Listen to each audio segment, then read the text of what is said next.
just going to keep plodding along here in our Liberty or Death walkthrough. We are at turn 8, and turn 8 is going to be a little different because turn 8 is our very first winter's quarters round, and this is kind of a strange maintenance phase that you do. There are 6 of these in the deck, each placed about 10 cards apart or so. They're a little randomly shuffled in, but about 10 cards apart from each other in the 60 card deck. So we're going to do the Winter's Quarters, and luckily the board has this nice little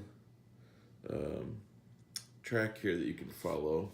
So the first thing is we check to see if anyone won the game. First of all, you check victory point, to see if anyone has fulfilled their victory requirements, and no one has at this point. I'm not even going to go through it because it's kind of boring. Next we have supply. So what you have to do here is you have to see if everybody's troops have enough stuff to stick around. So starting with the British, you look and you have to see if they have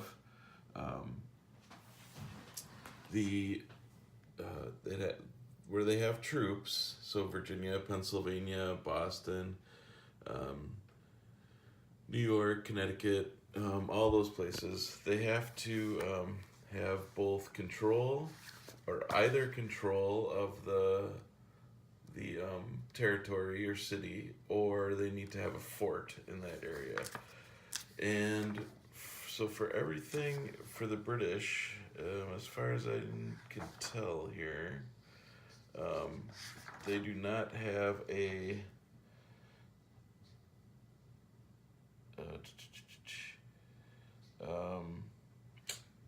I don't think they have anywhere where we would remove any cubes or have to pay for cubes. So what you have to do, if those things aren't fulfilled, if it's a space that doesn't have their control or a fort, then basically you have to pay to keep those troops going. So actually New York, they do have a New York, because we took in the last round, New York is now uncontrolled instead of under British control. So they don't have, so they would have to pay one resource to keep those cubes there in New York. So that would take them down to 1, and they'll do that, and they'll keep those cubes, the Tories, sitting there in New York. But that is it for them. The Patriots need to have a rebellion control or a patriot fort, otherwise they need to pay. And we are good up here except for New York. So we have the same problem in New York where we would have to pay to keep our troops there. And we also have a problem down here in Virginia where the British came in and took control away from us. So we would need to pay 2 resources for that. So we'll drop down to 2. So the Patriots drop down, they pay 2 resources to keep those guys going. The French don't have to worry about it because all their guys are down here and they're still fine. So they don't have anyone on the board. So the French don't have to worry about it until after they join the war, which, if you remember, hasn't happened yet. We still have 5 spaces for the French prep chip to go there to get to 16. For the Native Americans, if they have no villages on the map, they get to place a village, but they do have 1 village here in the Northwest, so they don't get to do that. So let me see. So then the Indian war parties are in supply if they are a space of the village or in an Indian reserve province. So the only time they're not in supply are if they are not in Indian reserve province. And all of the Indians are in Indian reserve provinces or with a village, except for that lone war party in New York. So they would have to spend a resource, or they can move that guy to the nearest thing with a village. Now they only have 1 resource, and I'm not exactly sure how the the AI is supposed to handle this. It's probably written in there somewhere, but you know what, we're gonna wing it a little bit. But I don't want to spend my one resource on this guy, so we're gonna move this guy just back over here to the northwest. So now there are 3 troops in the northwest, and leaving those 2 Tories by themselves in New York. That is the only Indian troop that's not in an Indian reserve. So that's it. So that's supply.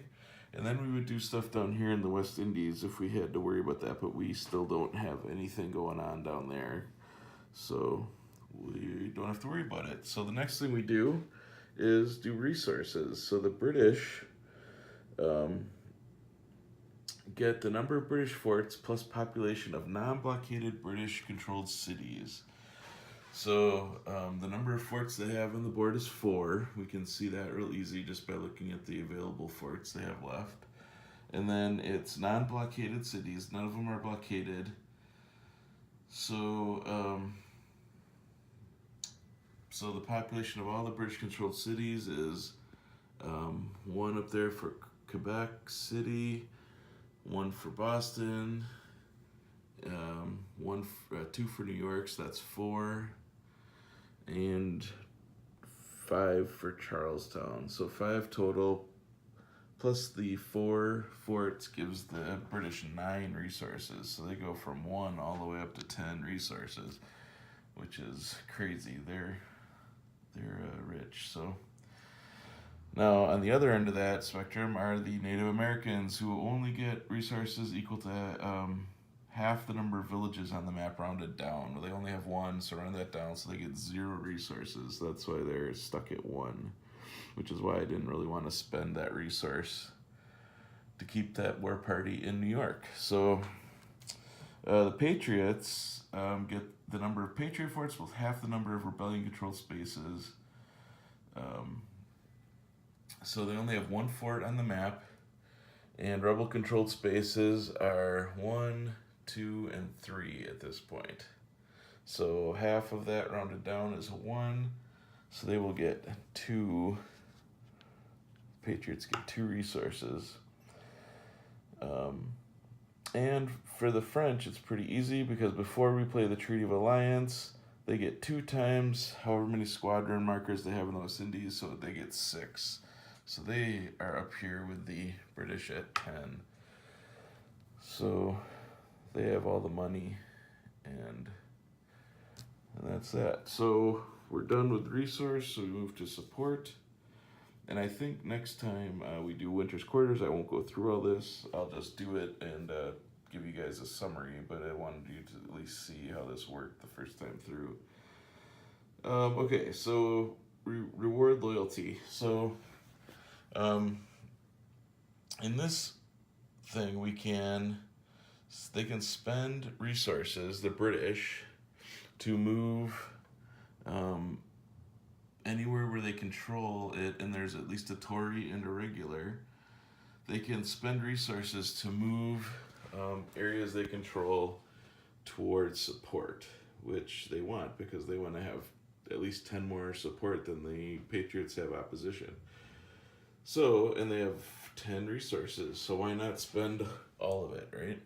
So if we look in a place like Virginia here, they would first have to spend 1 resource to get rid of propaganda, and then they could spend 3 to get that all the way to, let me see, can they do 3 in a space? 2 levels per space is all they could do. So they could take that passive support and turn it all the way from passive support to passive opposition. They could turn it to passive support for 2. So that total is 3 resources for Virginia. So let's move that down to 7. We can get rid of the propaganda marker. They can do Maryland, Delaware. They can move that all the way to total support for 2 resources, or active support, I mean, because they can do up to 2, so that's another 2 resources, so they're down to 5. They can do Connecticut, Rhode Island. Now their resources are getting kind of low, so I don't know that we want to go too crazy here. Maybe they would just do the 1 here in New York, so they spend 1 resource in New York to bump it down to 4. And maybe we just stay with that for now, huh? We leave Connecticut, Rhode Island, although that's 2. They would probably want to do at least 1, so let's bump it down 1 more. Oh, but they don't have, oh, I just realized I screwed something up. We'll move this back to 5. They don't have both a regular and a Tory in Connecticut or in New York. So they can't do those. Likewise, they can't do Maryland, Delaware, which we will take out, and that's another 2, so they're back up to 7. So the only place they can actually bump up their stuff, sorry about that, that was me being an idiot, is in Virginia right now. They already have full active support in Pennsylvania. The other place they could do it is up in Quebec City, where they have a Tory in that, so they'll spend 1 resource, so they're down to 6 resources. And we have to calculate their support. So it's the support, which is active, it's times 2 times the population. So that's 2 there, another 2 in Boston, 4 in Pennsylvania. So we're up to, that's 2, 4 plus 8, so that's 8. New York has another 2, so that's 10. And then Virginia is another 2, so that would be 12. So their total support went up 3 to 12, if I'm doing this right. So good for them. And likewise, the Patriots can do what is called the Committees of Correspondence, where we can spend resources to shift territories that we control. They have to have Patriot pieces and they have to have rebel control, and we can move them back towards opposition. The only places we can do that are New Hampshire, which we can move 1 space, and Philadelphia, which we can move 1 space, but considering that we're now 4 behind the Brits, we probably want to do it.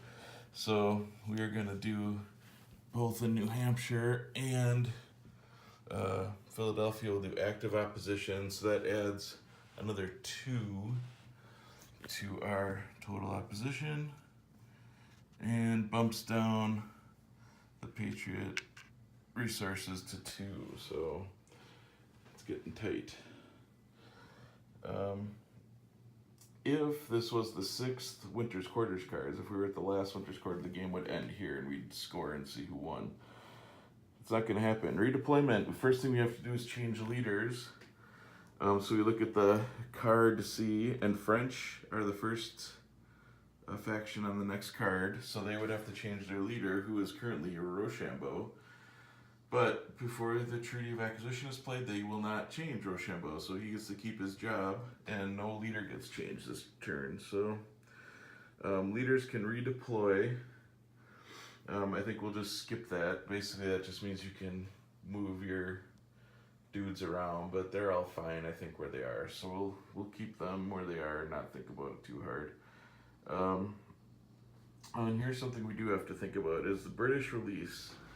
So the British, in this scenario that we're playing, this is the long scenario.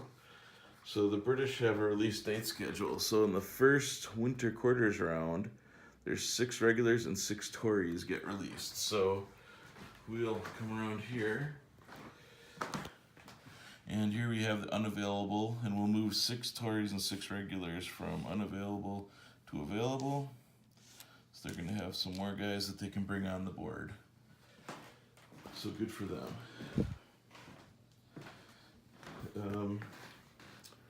Then we do lower the FNI, the French naval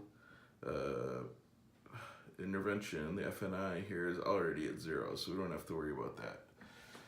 Okay, we're almost at the end of our first Winter Quarters. Then we have to see how many people just decide to leave. So, militia, I believe it's one for every 5 leave. So that is not good for us because, yeah, 1 in 5 militia and 1 in 5 continentals. So we know that we have 15 available forces and there's only 5 left, so we know we have 10 militia on the board. So 2 militia have to come off. And if we were playing a 4-player game, or if the Native Americans were actually being run by a person, they would get first pick of which militia they want pulled off the board. So I think they're gonna help out they're gonna yank one of these guys off the board from New York. So put them there. So you have some desertions there, and then we get to pick the last desertion, and I think we're gonna take it from, we'll take it from Massachusetts, just because I don't wanna, we don't have a whole lot of pieces in any other space. At least there we have some,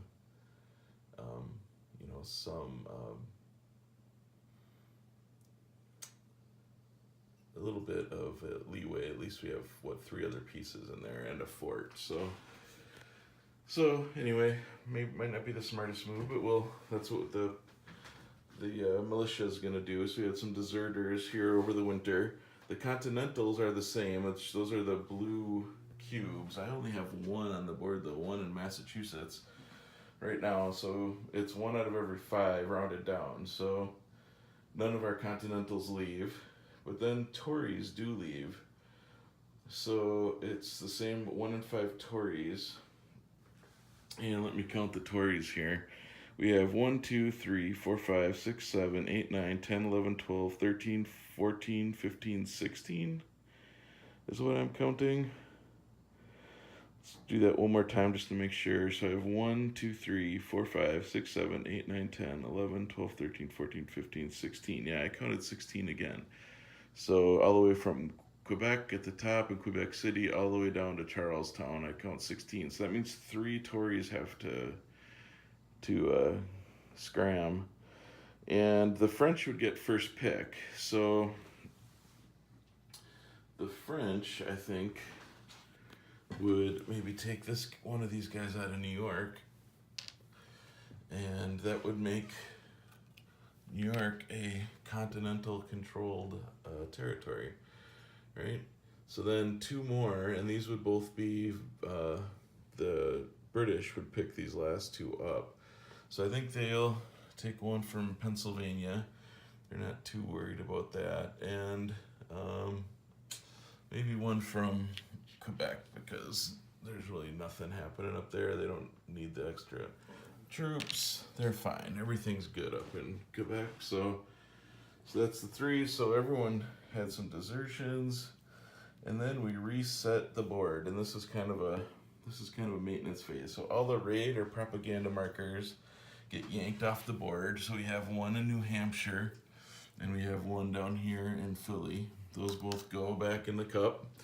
We don't have any raid markers yet on the board. Those are what the Native Americans can do to make it harder for the Patriots to get opposition in a space. So we don't have to get rid of any of those. We take, and this is interesting, all factions become eligible again. So even though the French and British just went, they get to reset and they're eligible. We remove casualties. We only have 1 casualty here, but he goes back to available for the British. And war parties and militia are all turned back underground. So we had 1 active militia and 2 active war parties. They all go back underground at the beginning of the turn. And then we do the event on the card. So the last thing you do is the event, and this event is West Indies conflict goes the other way, reduce the larger of CRC or CBC by half the difference during the reset phase. The cumulative British casualties and rebellion are only 1 away from each other. The difference is 1. Split that in half, so it's 0. So nothing happens there. So the event is meaningless. And that is a winter's quarters phase. And now we move to 1776, which in gameplay really means nothing other than we're going to be continuing going. Once we get to the next winter quarters card, we'll start drawing new cards from a new set of events. But for right now, yeah, that's it. So pretty much just kind of a reset phase, get everything we're ready to keep going for the next year of whatever the heck is going to happen. Hopefully the Patriots get the French into the war, because that's when things get interesting, and as you can see, we really need the help. So anyway, that's it. I will be back with turn 9, which will be the French settlers' help, will be the next event. And that's it for now. So I will see you at turn 9.